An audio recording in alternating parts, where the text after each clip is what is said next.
네. 우리 성경 말씀을 보겠습니다. 성경 말씀은 민수기 34장 1절 말씀 한 절만 보겠습니다. 민수기 34장 1절입니다.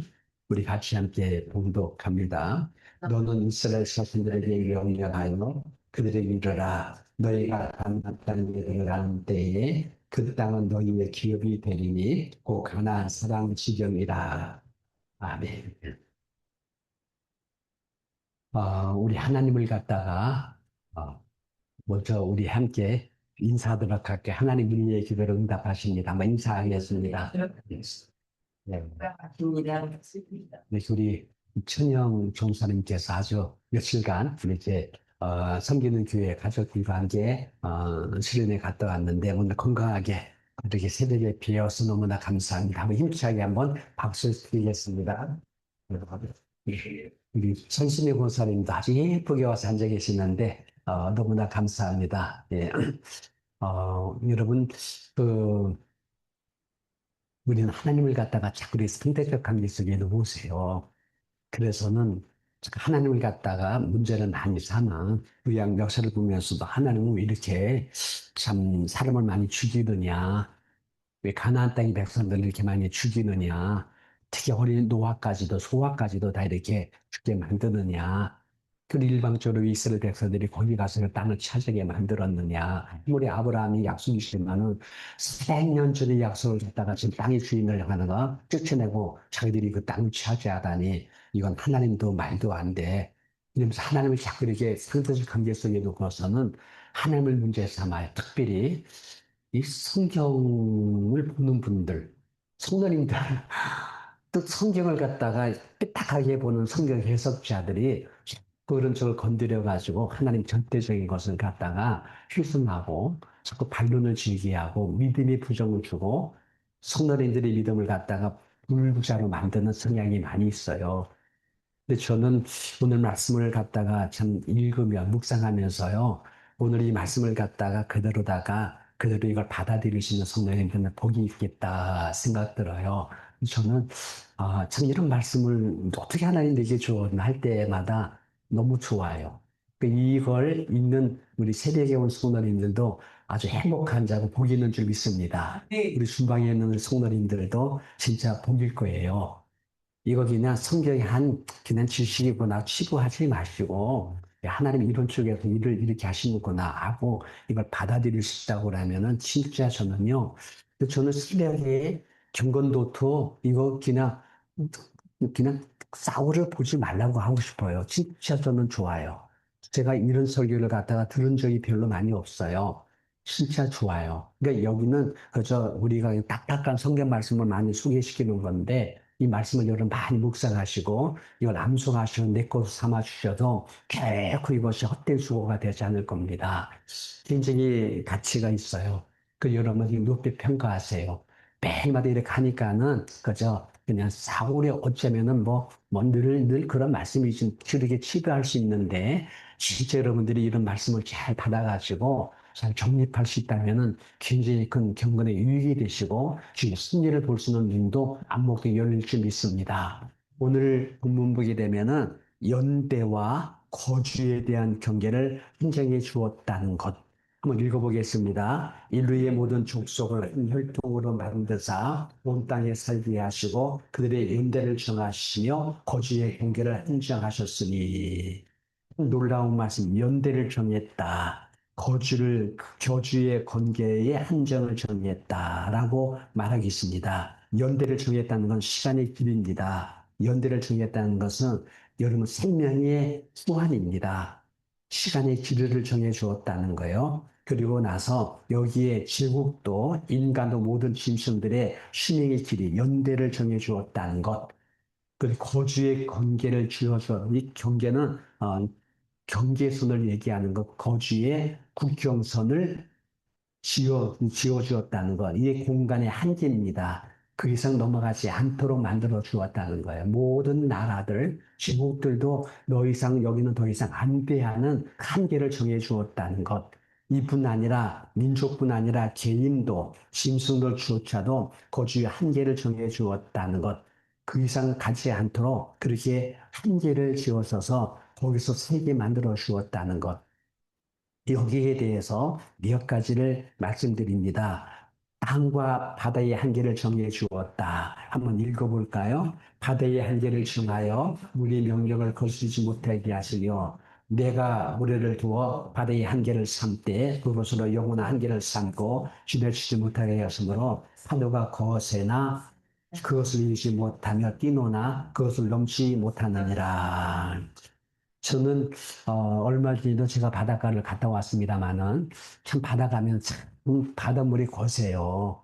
어제는 우리 한덕성 사님 손주 4살짜리 딸이 손녀딸이 이렇게 하다가 어떻다 그랬죠?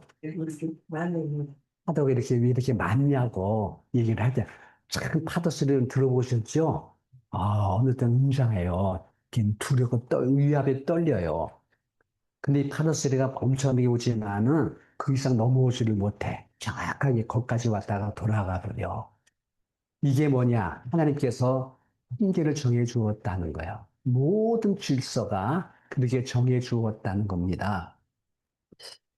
그래서는 참 저도 바닷가 가면 참 신비로워요. 땅끝이야. 바다끝이야. 거기 한계를 정확하게 정해 줘가지고 그것이 영원토록 넘지 못하도록 만들어 주었다는 것. 이것이 마지막 날에 가서는 이 질서가 깨어집니다. 그때 이제는 큰 파도가 쓰나미에 대해서 넘쳐 나오는 것, 이런 것들이 나오는 것이 이제 이 종말의 현상이 된다라고 말씀드릴 수 있을 것입니다. 바다와 땅의 한계를 정해 주었다는 것. 두 번째, 낮과 밤의 한계, 그리고 절기의 한계를 정해 주었다는 것. 읽어보겠습니다. 주께서 땅의 경계를 정하시며 주께서 여름과 겨울을 만드셨나이다. 낮과 밤을 주장하게 하시고 빛과 어둠을 나누게 하시니 하나님 보기에 좋았더라. 이게 하나님의 창조의 질서예요. 낮과 밤을 정확히 정해 주었습니다. 여러분, 우리 저가 낮에 12시에서 11시, 10시에서 12시 기도가 난 다음에 제가 딱 제일 먼저 나가면은 이 바깥에 길벗이 욕도를 만들어 놨어요. 이제 그걸 갖고 몇 번 제가 운동을 해. 그러고 난 다음에 우리 주방 뒤편으로 가게 되면 나무 큰 게 2개 있거든요. 근데 거기 밧줄이 있어요. 밧줄 2개가 이렇게, 한 개가 이렇게 디귿자로 해가지고 나무 사이에 갖다 놨어. 근데 그게 뭐냐면요. 여기서 밧줄 2개를 딱 붙잡고 손으로 막 이렇게 운동하는 거예요. 운동 막 하는 거예요. 그거 좀 제가 맨날 조금 하거든요. 근데 요즘 가서 한번 보세요. 보면은요, 그림자가 조금씩 한층 위로 올라오는 거야. 그 그림자가 자세히 올라와요. 그 태양이 조금씩 이쪽으로 길어지면 그림자를 조금씩 더 길게 만드는 거야. 이것이 조금씩 조금씩. 근데 어느 날 보니까 이만큼 올라가 있어. 이만큼 올라가 있어. 제가 그걸 느끼는 것이만 밧줄 끝자락에 이렇게 비누를 갖다 놓 덮어놨거든요. 근데 그걸 갖다가 잡으면 엄청나게 뜨거워. 근데 그걸 붙잡고서는 이거 운동하는데 쭉 미끄러 나가. 손을 딜 뻔했어요. 그러면서 이렇게 보니까는요, 나무 그늘이 자꾸 조금씩 쭉 올라오는 걸 봤어. 그리고 다리 여러분들 조금씩 기울잖아요. 그날 보면 고름달이 되고 금음달이 되고 변화가 일어나고 있어. 근데 이것이 이렇게 하는 것이 아니라 하나님의 창조의 질서 안에서 조금씩 변화되면서 우주를 갖다 운행하고 있는 것을 느끼게 만든다는 것이죠. 이걸 통해서 여러분들 낮과 밤의 한계를 정해 놓고 절기를 정해 놓아가지고 봄과 여름과 가을과 겨울을 갖다가 정확하게 운영될 수 있도록 만들어 주었다는 것을 목격하게 됩니다. 이게 하나님의 창조에 있는 질서들이에요. 이게 질서입니다. 그리고 세 번째는 우주와 자연 질서 안에 보이시는 길을 조성해 놓았다는 것. 옛날에 우리 천상에서 하나님들 강조한 것이 바닷길에요. 해로가 있대요. 그러니까 그쪽을 가야지만이 바다가 수단이 갈 수 있대요. 다른 데로 가기에는 경량이 일어나고 또 침몰할 수 있는 바다가 해가 부딪히는 데 가면은 배가 그대로 잘 깨진대요. 그동안에 배가 가는 길이 태평양 속에 저 남태평양 속에 저 지중해 속에 그게 있대요. 꼭그 행로를 따라 가야 된대요. 이와 같이 공중에도 항로가 있어요. 다른 데가 지하골이 툭툭 떨어지고 막 그래가지고 위에 막아가지고 다니던 행로를 따라가게 만들어 놨대요. 보이시하는 바다에도 하늘에도 그 길이 있다는 것을 얘기하는 것이지요. 이렇게 이런 식으로다가 여기 있는 데로다가 바닷길에도 공중에도 항로가 있듯이 철새들도 그들의 길이 있다는 것이요. 이게 보이지 않는 질서예요. 읽어보겠습니다. 공중의 학은 그 정한 시기를 알고 산비를 여호와 저기와 국민은 그들의 올 때를 시거늘 내 백성은 여호와의 길을 알지 못하도다. 이게 질서예요. 이게 순리예요. 모든 출생들이 철새들도요, 정확하게 그 길을 알고서는 오고 가고요. 엄청난 대륙을 갖다가 통과하고 바다를 통과하잖아요, 철새들이요. 이것이 여러분들 질서라고 하는 건데, 이 백성들은 그 하나님의 질서를 알지 못한다라는 얘기를 하고 있습니다. 또 네 번째는 인간의 절기죠. 유년, 청년, 창년, 늙음의 시기와 수명의 날과 달수를 정해 놓았다는 거예요. 읽어볼까요? 주께서 인생에 사는 날과 달수를 미리 정하시고 아무도 그 이상은 더 살지 못하도록 수명의 한계를 정해 놓으셨습니다. 이게 섭리이고 경륜의 질서라고 하는 것이에요. 그래서 여러분들 이와 같이 우리에게 주어진 절기가 있어요. 어릴 때가 있으면 국민학교 때가 있고 청소년기가 있고 그 날짜에 맞춰서 우리 아이들이 크는 걸 목격하게 돼요. 젊을 때가 있으면은 중년 때가 있고 그러고 나서는 늙음의 때가 있지요. 이게 우리 인생의 질서예요. 믿습니까? 여러분들은 지금 어느 시기를 살고 있어요? 노년시기잖아요. 근데 노년시기에 젊이가 제대했다고 자꾸 뭐 기능 이상 약물 집어넣고 성형수술 해가지고 나이는 굉장히 젊어 보이는데 70이 됐단 말이야. 이렇게 되게 되면 얼마나 그냥 그게 어떻게 보면 꼴불견이에요. 꼴불견. 자기 나이에 맞게끔 크는 게 좋다라고 얘기를 합니다.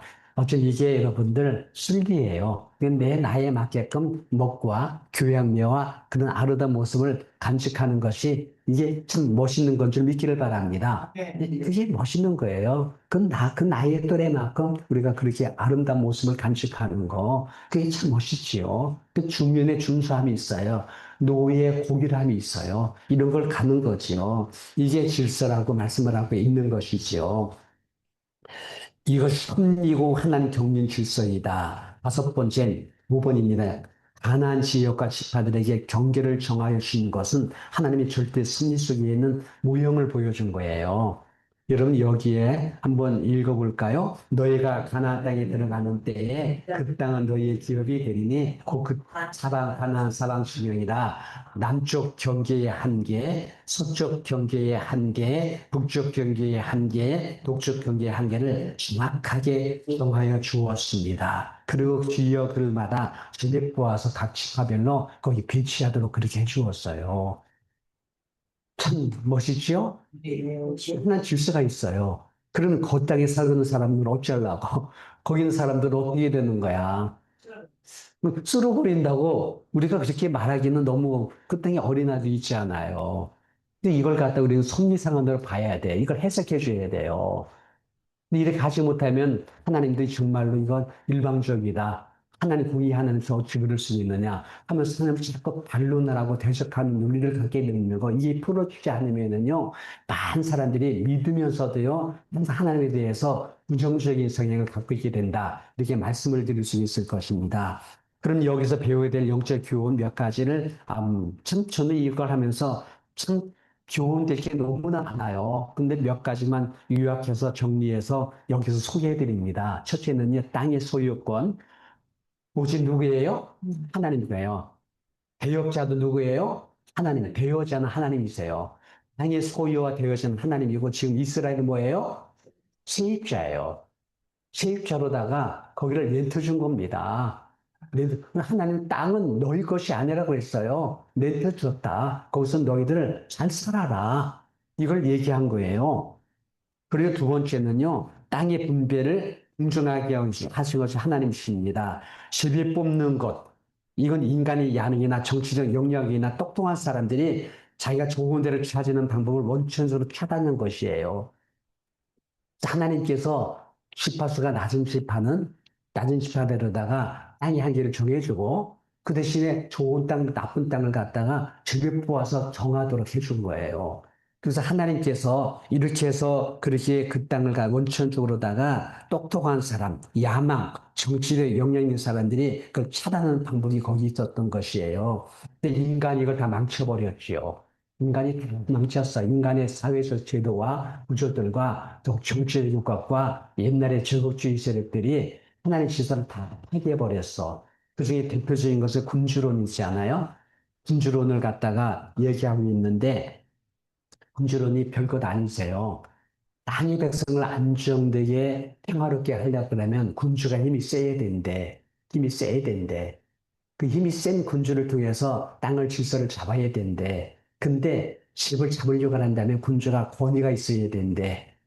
그리고 군주가 질서를 잡으려면 조금 모순적인 것, 도덕적으로 결핍되더라도 힘을 가지고 눌러버려야 된대. 이게 군주론이에요. 이 영향력을 옛날에 그 뭡니까, 그 유럽에 있는 그 뭡니까, 영지, 그 농토 갖고 있는 영지자들이 이 영향을 받아가지고 이렇게 한, 이게 영향력이 있어요. 이제 이걸 가지고서는 마침내 칼막스의 그 뭡니까? 그 공산주의 사상이 나온 거예요. 이제 이제는 군주론을 폐지하고 평신도가 아니라 평민들이 공정하고 분배해서 새로운 질서를 만들자 한 거예요. 그 공주가 분배를 좋아하지요. 근데 그거 하는데 그 안에 또 군주가 나오는 거야. 새로운 계급을 만들어가지고 더 모순적으로 민중을 갖다가 탄압시키고 노예화시키면서 특정 세력들이 하나의 새로운 계급을 가지고 있는 것이 저 소련이 그렇게 하다 망한 것 아니에요. 지금 김정은이 아주 똑같은 본을 보여주고 있지 않아요. 공산당 시진핑이 증거를 하고 있어요. 이게 망하야 되는 나라예요. 이 결국은 사람들이 공정과 분배와 사회의 정의와 뭐 민주를 위한 그래도요 그들이 기득권 적게 되면 같은 그런 형사를 갖게 된다는 거지요. 이게 결국은 우리 한국도 지금요 사회주의로 만들다고 하지 않아요. 그럼 새고 정부에 힘을 실어주신다면서 기업도 다 정부로 만들고 모두 사회에 분배하는 건 정부를 통해 살려고 하지 않아요. 이건 나중 보세요. 그걸 주관하는 몇몇 사람들이 특별한 계급돼 가지고 같은 현상 갈 건데 이러면 국민들은 다 죽어버려. 도태해버려요. 공정과 분배가 하지 않아요. 얼마 전에 우리나라에 뭡니까 탕감해줬잖아요. 크레딧 카드 다 떨어진 사람들을. 근데 열심히 일하다가 돈을 갚아간 사람들은 우리는 뭐냐는 거예요. 근데 다 갚아줬단 말이야, 한 나라에서. 그래서 나라가 나를 믿어줘라면서 한 거예요, 이게요. 근데 지금 보니까요, 또 그렇게 하고 다 갚아줬으면 열심히 전 그래 회복을 살아야 되잖아요. 그래서 10%, 20%가 지금 또 비추고 있대. 또 지나면 탄간주겠지. 이게 공조가 분배를 통해서 나오는 사회주의의 모순이에요. 다 가난하게 만들어 버릴 거예요. 지금 이렇게 지금 가는 것을 갖다가 우리 한국 국민들이 이걸 모르고 지금 마치 개돼지에게 뭐 이렇게 몇 푼 던져주는 거, 그거 빨아먹으면서 그거 좋아가지고 죽으라 는 거예요. 이제 여러분 조금만 더 보세요. 우리나라 이제 진짜 참 많은 사람들이 자살하고 그리고 가정마다 파괴되고요. 젊은이들이 방황이 되고요. 우리 중산층이 다 무너져 가지고서는요. 비선해야 될 수 있어요. 이걸 갖다가 지금 막으려고 나가서 기도하고 몸부림치면서 있지 않아요. 여기에 여러분들이 그냥 먼 산 구경하듯이 있으면 안 되고 어떻게 해야 돼요? 여기서 박대드려야죠. 기도해야지요. 예수님을 선포하셔가지고 저 시시민 정권 그리고 또한 저 김정은 정권 그리고 사회주의 정권을 갈려가는 저 이재명 정권과 더불어 함께 모든 자주의 세력들 갖다가 예수님으로 파시하는 이름이 선포되기를 주님 이름으로 축원합니다. 마지막 여기서 말하는 영적 교훈이 뭐냐 할 때 죄와 도덕성의 타락은 땅의 소유권자의 편행기로부터 무슨 소리 들어요? 여기다 이제 방패라고 했어요. 방패. 방패에 대해 방패요. 지금 가나안 원주민들은 방패대가 된 거예요. 그들이 더 이상 그 땅을 더럽혔고 그 이상 땅이 저들을 감당할 수 만큼 토해버릴 만큼 그들이 타락한 존재가 된 거야. 이걸 하나님께서 누굴 통하여 이스라엘 백성을 통해서 그들을 내어 쫓는 과정이 방 빼는 과정이다라고 말씀을 드릴 수 있습니다. 그럼 하나님 하신 말이 뭡니까? 이스라엘아 너희들은 만약 이 원주민 같이 너희들 그렇게 타락하고 행해지고 이들과 함께 교류하면서 그걸 물먹게 되게 되면 미래의 어느 날 또 하나님 뭐라고 한다고요? 너희들도 방빼, 방빼요, 방빼는 거야. 이게 도태야. 이게 멸망이야. 대한민국 지금 70년 동안에 잘 살아왔어. 근데 지금 이렇게 잘못되게 되고 자꾸 이렇게 하락으로 가고 지금 가정이 엄청나게 붕괴당하지 않아요. 불균이 너무 많지 않아요. 젊은이들이 지금 너무 많은 사람들이 동성애자가 되고요. 하나님 대적하고서 하나님 떠나고 있지 않아요. 이것이 도덕적인 해유와 함께 가나안 땅의 그런 어떤 그런 문화, 그런 어떤 그러한 그런 물물로 물들어 버리게 되면은 미래원은 하나님께서 방비하면은요 대한민국 그대로 멸절하는 거야. 그러면 백성들의 고통이 크게 되는 거죠. 이런 배경 되는 거예요. 만약에 김정은 정권이 하나님께서 방비해가지고선 그날 빼라고 하면은 김정은 정권이 어떻게 해야 돼요? 하루아침에 무너질 줄 믿습니다. 지금 거기가 분뺄 것인지 대한민국이 먼저 분뺄 것인지 지금 아슬아슬해 두 개가 다. 참 이래요 지금. 이게 인간 역사의 꼬라지예요.